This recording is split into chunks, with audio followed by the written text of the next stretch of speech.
Hello viewers, I doctor SBK Lal welcome you all in my YouTube channel. मेरे YouTube channel में आपका बहुत बहुत स्वागत है। अगर आप इस चैनल पर नए हैं तो चैनल को सब्सक्राइब कर लें। आज हम आपके लिए लेकर के आए हैं वेक्टर और cross product of two vectors. तो अगर दो वेक्टर अगर हम लेते हैं, एक वेक्टर है हमारा A और दूसरा वेक्टर है B, और A को अगर हम B से गुना करते हैं A क्रॉस B लिखते हैं, तो ऐसे जो प्रोडक्ट होते हैं उसको हम cross product of two vectors कहते हैं। और इसका दूसरा नाम है vector product of two vectors. मतलब दो वेक्टर को जब हम गुना करते हैं और उसका प्रोडक्ट वेक्टर क्वांटिटी होता है तो इसको हम बोलते हैं vector product. The vector of cross product of two vectors A and B is a vector whose magnitude is AB sin theta. और अगर हम एक वेक्टर लेते हैं A और दूसरा वेक्टर लेते हैं B, तो दोनों का जो क्रॉस प्रोडक्ट हो जाएगा उसको हम लिख सकते हैं AB sin थीटा। या ऐसे भी समझ लीजिए इसको कि A क्रॉस B का जो मैग्नीट्यूड होगा वो हो जाएगा AB sin थीटा। अब यहाँ पर थीटा क्या है, तो theta is the angle between two vectors. Theta क्या हो गया, तो दो वेक्टर्स के बीच का एंगल हो गया। The vector product of two vectors is also a vector. अब आज के स्केलर प्रोडक्ट में हमने क्या देखा कि जब दो वेक्टर को हम गुना करते हैं या मतलब डॉट प्रोडक्ट होता है तो उसका प्रोडक्ट जो होता है इसको स्केलर क्वांटिटी होता है। जैसे मान लीजिए कि हमने गुना किए, हम लिए फोर्स क्या होता है, तो वेक्टर क्वांटिटी, और उसके साथ साथ जो डिस्प्लेसमेंट होता है वो भी वेक्टर क्वांटिटी। और जब हम फोर्स को डिस्प्लेसमेंट से गुना करते हैं तो ये क्या होता है, वर्क होता है, और वर्क क्या होता है, स्केलर क्वांटिटी। तो जब हम दो वेक्टर को गुना करते हैं और उसका प्रोडक्ट अगर स्केलर होता है तो उसको हम scalar product of the vectors कहते हैं, या उसका दूसरा नाम है dot product of the vector.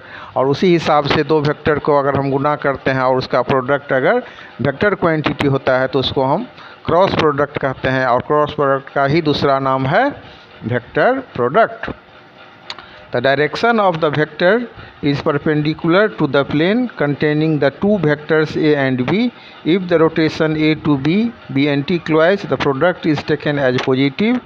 If the rotation A to B be clockwise, it is taken as negative. अब इसमें हमको समझना है कि दो वेक्टर को गुना करते हैं और उसका प्रोडक्ट अगर वेक्टर क्वांटिटी होता है तो उसको हम vector product of two vectors कहते हैं या क्रॉस प्रोडक्ट कहते हैं। और डायरेक्शन अगर इसका प्लेन के परपेंडिकुलर होगा तो A और B का जो प्लेन है उसके परपेंडिकुलर होगा, तो इसका जो है A एंड B, तो rotation A to B, A से B के तरफ जो इसका रोटेशन है, आप इसको फिगर में देख सकते हैं कि if the rotation A to B be anti clockwise, अगर एंटी क्लॉकवाइज है तो प्रोडक्ट को हम पॉजिटिव लेते हैं, और रोटेशन A से B के तरफ अगर क्लॉकवाइज है तो इसको हम निगेटिव लेते हैं। मतलब रोटेशन A से B के तरफ अगर रोटेशन एंटी क्लॉकवाइज हुआ तो प्रोडक्ट होगा पॉजिटिव, और रोटेशन अगर A से B के तरफ क्लॉकवाइज हुआ तो प्रोडक्ट हो जाएगा निगेटिव।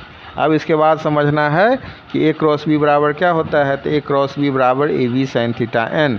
अब यहाँ पर एक हो गया हमारा A हो गया एक वेक्टर, B हो गया दूसरा वेक्टर, और AB sin थीटा इसका प्रोडक्ट हो गया, n हो गया यूनिट वेक्टर। यूनिट वेक्टर जो है इसका जो डायरेक्शन होगा normal to the plane containing the vectors A and B। अब यहाँ पर हम देख लीजिए फिगर में कि OA को डिनोट कर रहे हैं A से, OB को डिनोट कर रहे हैं B से, और H बराबर हो गया B sin थीटा। तो H बराबर क्या है, तो H है हाइट ऑफ द पैरेललोग्राम। अब इसके बाद the area of the perpendicular क्या हो गया, तो AH बराबर AB sin थीटा। अब A cross B has its value equal to the area of the parallelogram formed by A and B and its direction is perpendicular to the parallelogram. If the rotation is anti-clockwise, the direction of this vector is perpendicular to the plane of the parallelogram in the upward direction, while if the rotation is clockwise, its direction is perpendicular to the plane of the parallelogram in the downward direction. अब इसके बाद हम इस चर्चा करते हैं properties का। The vector product of two vectors is not commutative. मतलब अगर हम क्रम को उल्टा कर दें तो फिर इस कम्यूटेटिव नियम, क्रम विनिमय नियम का पालन नहीं करती है। तो इसकी यही कारण है कि A क्रॉस B बराबर हम नहीं लिख सकते हैं B cross A। A cross B बराबर होगा -B cross A, since sine theta बराबर minus sine minus theta. When the two vectors are in the same direction, अगर दो वेक्टर सेम डायरेक्शन में हो तो थीटा बराबर हो जाएगा 0 डिग्री। तो देन ए क्रॉस बी बराबर A B sine theta N. अब थीटा का वैल्यू 0 डिग्री है तो साइन 0 डिग्री बराबर क्या होता है 0। तो ए क्रॉस बी बराबर A B sine theta N बराबर ए बी साइन 0 एन बराबर 0। मतलब दो सेम डायरेक्शन में अगर दो वो वेक्टर हैं तो थीटा बराबर 0 तो ए क्रॉस बी बराबर हो जाएगा 0। If the two vectors are along the same line but in opposite direction तो थीटा बराबर 180 डिग्री तो ए क्रॉस बी बराबर हो जाएगा 0। मतलब ए क्रॉस बी बराबर A B sine theta N बराबर A B sine 180 degree N बराबर 0। When the two vectors are perpendicular to each other theta बराबर 90 degree and A cross B बराबर A B sine 90 degree N बराबर A B N A B. The vector product always obeys the distributive law. मतलब A cross B plus C बराबर A cross B plus A cross C. The vector product of similar unit vector is 0। मतलब दो similar vector क्या हो गया, आई और आई similar हो गया, जे और जे सिमिलर हो गया, के और के सिमिलर हो गया। तो हम लिख सकते हैं कि आई क्रॉस आई बराबर जे क्रॉस जे बराबर के क्रॉस के बराबर 0। मतलब दो गो सिमिलर यूनिट वेक्टर को अगर हम गुना करते हैं या इसका क्रॉस प्रोडक्ट लेते हैं तो ये होता है 0।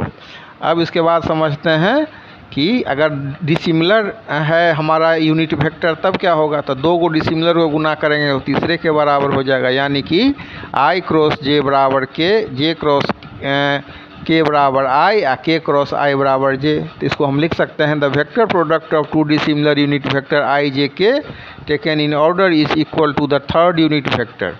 अब vector product of two vectors कैसे निकालेंगे। तो इसके लिए ए बराबर A one I A two J A three K, B बराबर अगर लिखते हैं B one I B two J plus B three के।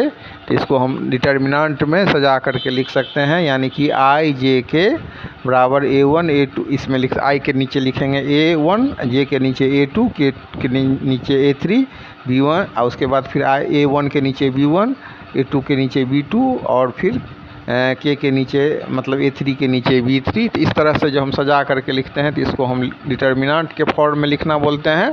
और इसको समझने के लिए ए क्रॉस बी बराबर क्या हो जाएगा। तो ए का वैल्यू है A one I A two J A three K, तो A one I plus A two J plus A three K, इसको गुना करेंगे B one I B two J plus B three K से। तो ये बराबर हो जाएगा A one I B one I B two J plus B three K plus A two J cross B one I B two, फिर हो जाएगा B three plus B three K, फिर ए थ्री के को गुना करेंगे B one I B two J plus B three K से।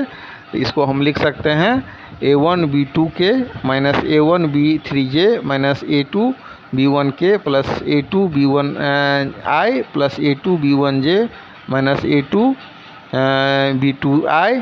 इसी को हम लिखेंगे तो आई इसमें कॉमन ले लेंगे तो I one A two B three minus A three B two minus J A one B two minus A three B one plus K A one B three minus A two B one. इस तरह से हम cross product of two vectors को समझ सकते हैं। Torque and angular momentum etcetera physical quantities are example of vector product of two vectors. The moment of force about A point O is the vector product of F and the position vector R of the point of action of force with respect to the point O, that is the moment of force R cross F. तो इस तरह से हमने देखा, जैसे scalar product का उदाहरण हम देते हैं फोर्स और डिस्प्लेसमेंट बराबर स्केलर, तो उसी तरह से